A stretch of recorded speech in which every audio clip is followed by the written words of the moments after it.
Good morning, class. This is your read aloud. So, if you printed this story, The Blanket Drive, have it in front of you. I will use my pointer and you would use your finger as I read and you follow along.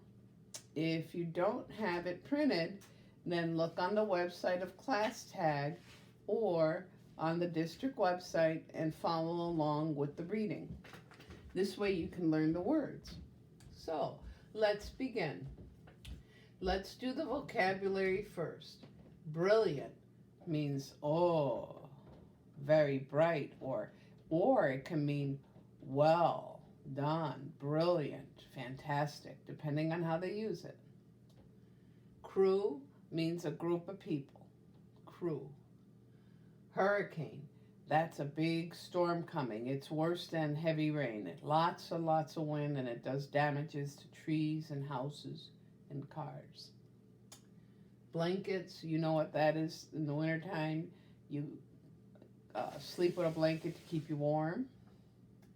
Interviewer, like if you're watching the news, the news person is interviewing with a microphone to somebody to find something out. Television, that's what you watch on TV is television. Okay? So let's begin. The Blanket Drive. Mr. Ken's students were very concerned, were worried about a hurricane that had just happened in Mexico, in another country. It had gotten very windy.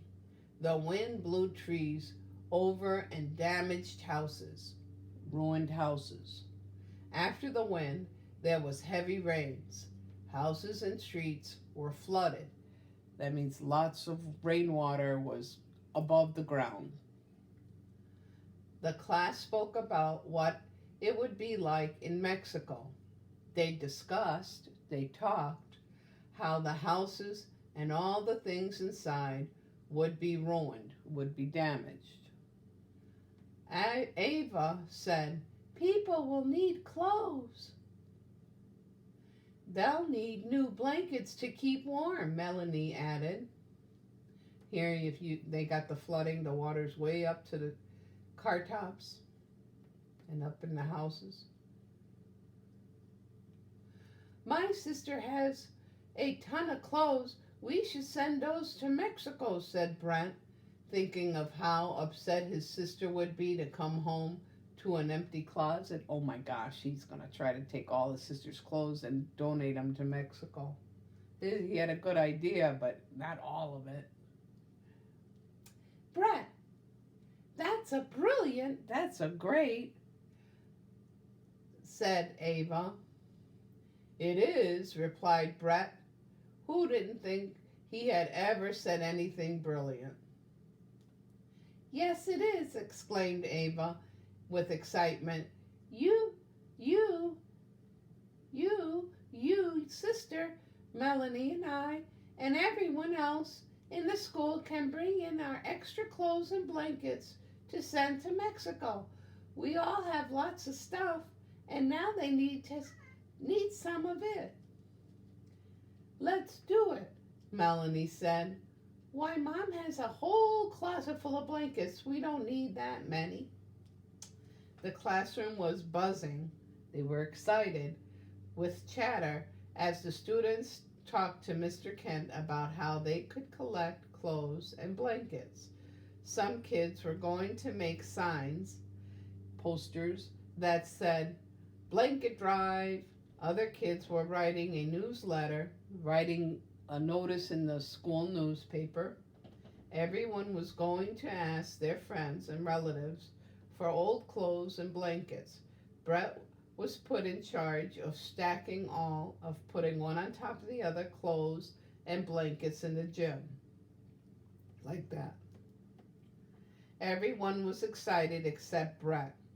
"Am I going to have to miss recess for this?" groaned Brent. Maybe this isn't such a brilliant idea. He didn't want to miss recess.